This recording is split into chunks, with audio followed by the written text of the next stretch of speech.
Hello ladies, it's Mesa with kinsmade.etsy.com, and I want to talk to you today about reverse stamping.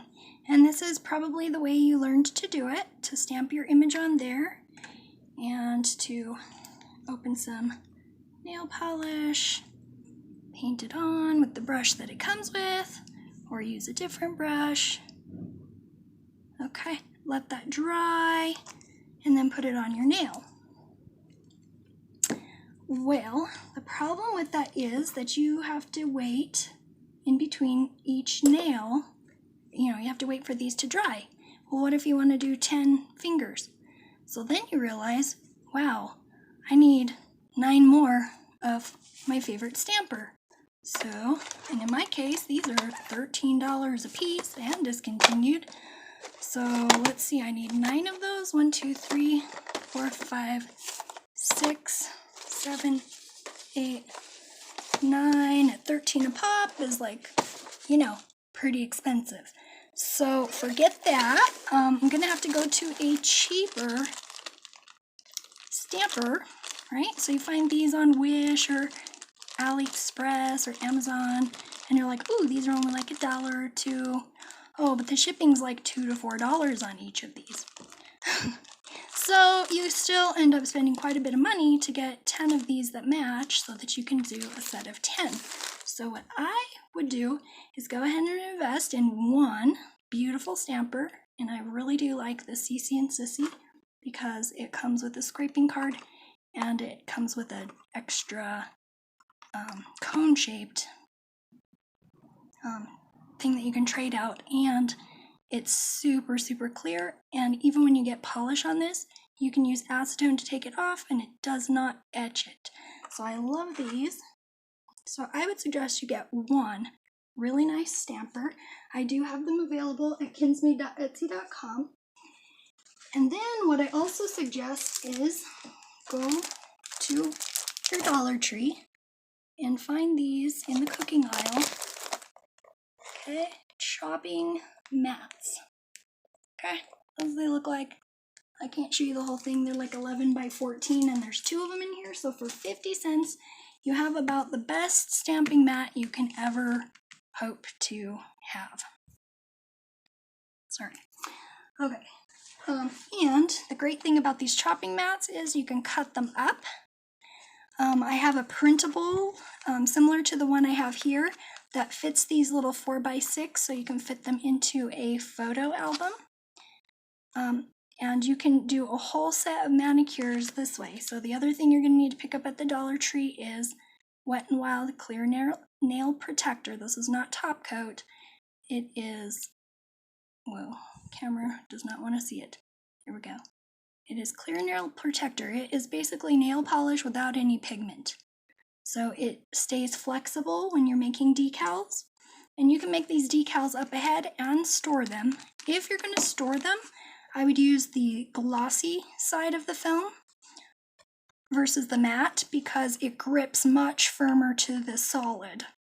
If you're going to use them right away, or you're going to make them overnight or use them within just a few days, go ahead and use the rough side because they come off much easier. Of course, you'll need to let them dry.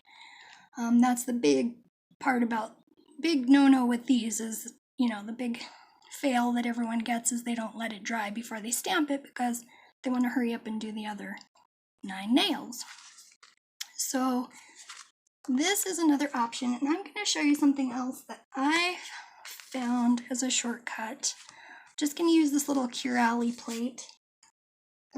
Get some, need to clean it up. I had kind of picked out this little lime figure here at the bottom, so that's the part I'm going to do the most cleaning on. I tend to work a little bit messy. I'm going to take this one off on my lint roller so that I have a fresh one. I'm going to clean up my card a little bit. And you can just use a regular old gift card. Make sure there's no money on it yet or anymore. Okay, clean that up. So, what I'm going to do, before I do the green.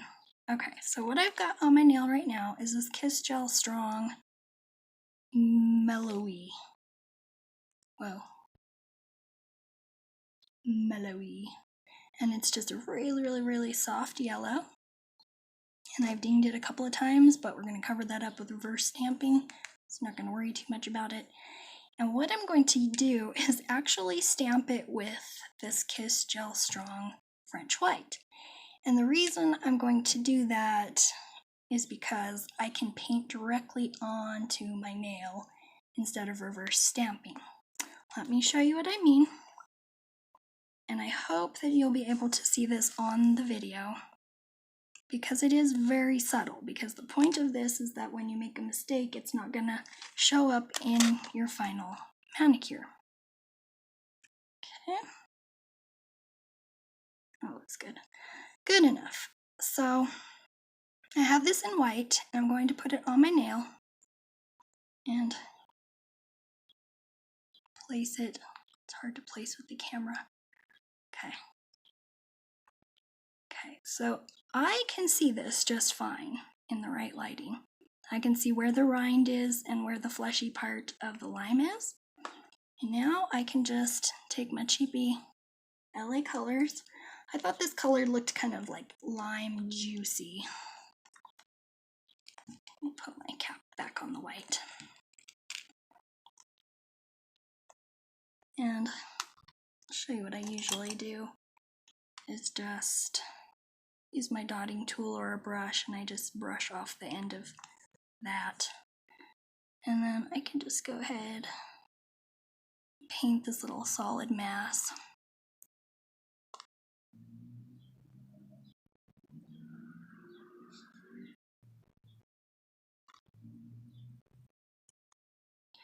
And the good thing about this is I can go on to the next nails while this is drying very carefully.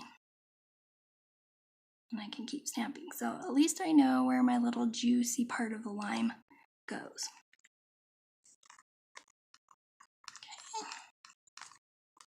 Okay, while we give that a minute to let that dry. I know it doesn't look like much, right? It looks like a blob. But that's usually what the back of your stamper head looks like when you're reverse stamping, is that blob. So while we're doing that, where'd my little thing go? It's going to show you. Oh, here it is. Okay, I was going to show you.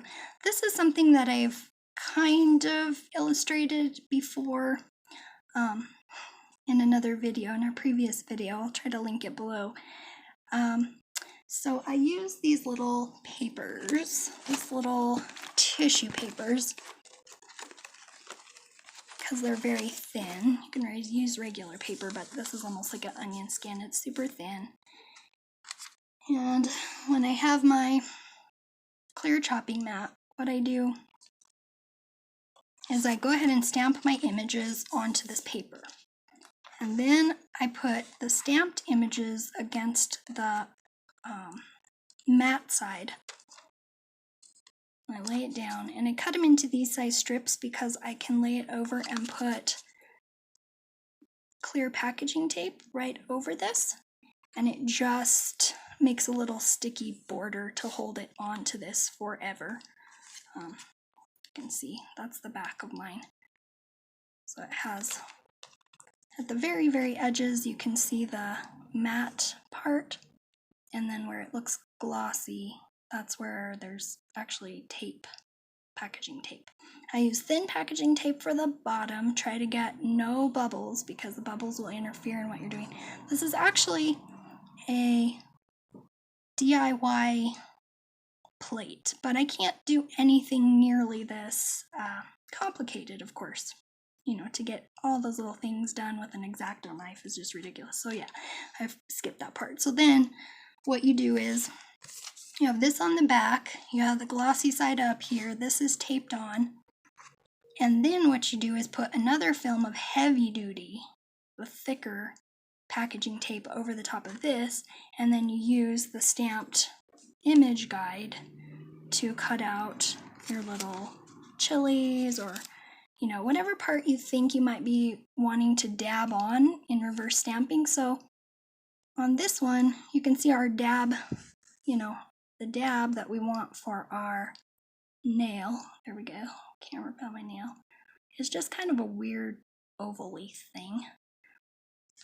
But because I've stamped this on, now I can cut a perfect little oval right here.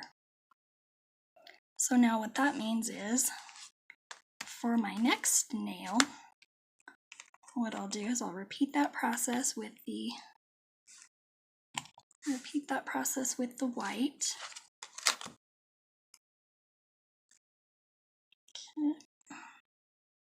Nail isn't quite so big on this one. I'm going to do that with the white. And then I'm going to use my little cheat card. Clean my stamper head. And I'll use this little juicy lime color,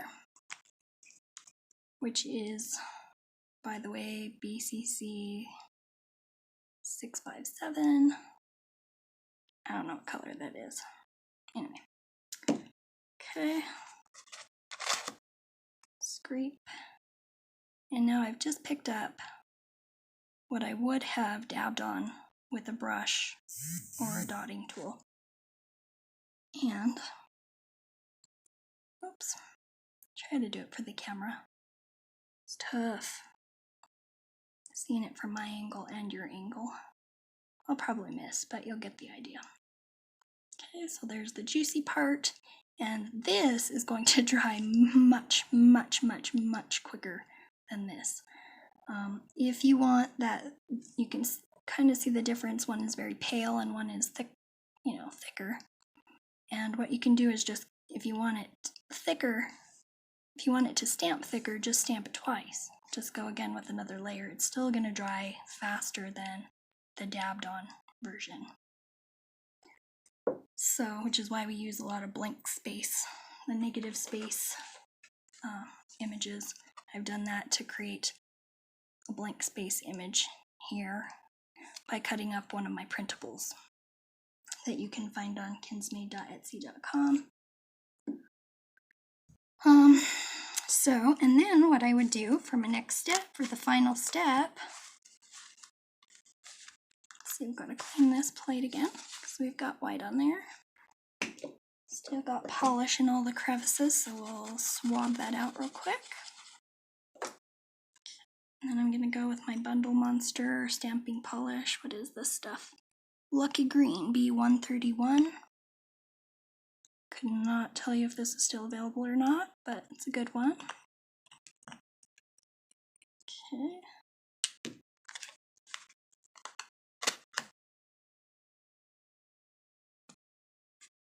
Okay, and got a pretty good pickup. Aiming for my lime here. And I can see enough of the original white image to know where to lay down my green lime.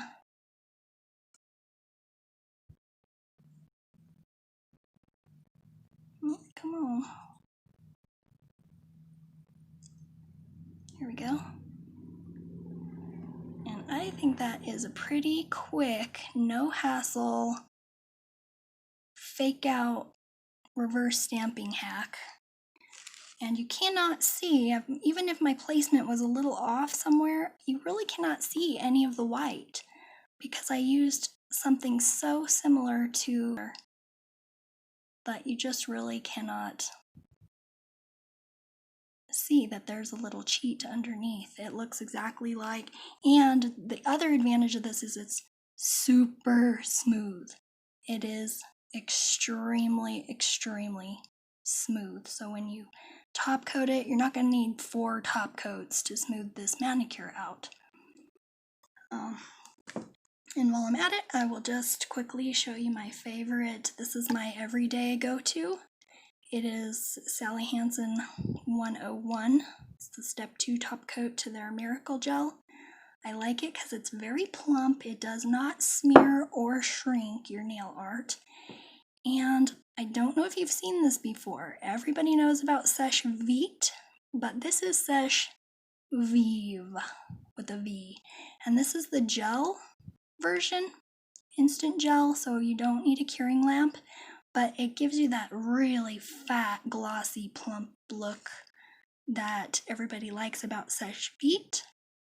But the Vive is just way better for nail art. If I was going to do just a regular manicure and I wouldn't worry about stamping, just solid color foundation, Sèche Vive is great, makes it look all glossy like a big old fat jelly bean.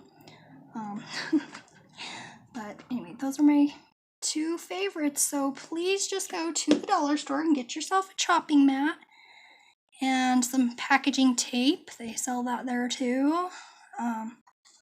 And you don't have to do the whole plate. I went ahead and made like a whole coordinating plate, but you can just do this, and I'll show you. You just wash. I've reused these many times. I know it's just packing tape, but I've used them so many times, and I've never had the shipping tape fail on me. I just keep on reusing them. So you can see how dirty they are. They've been used and reused. And the tape seems impervious to, a little acetone. The adhesive seems impervious, and they just kind of work.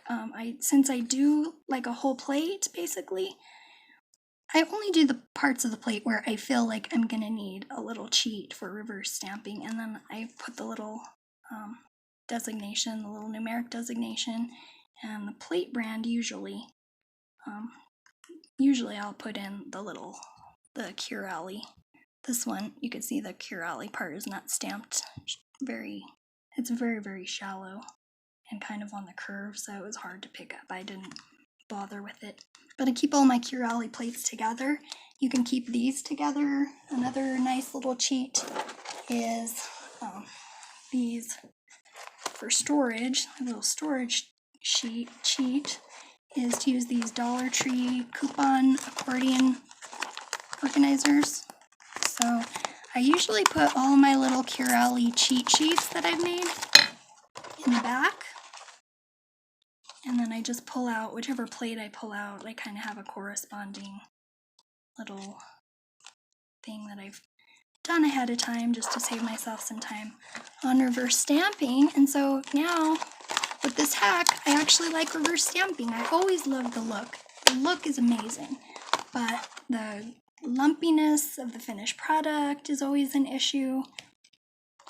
And this will hopefully you guys feel like this will help you simplify things. Thanks for watching. Please subscribe to my videos.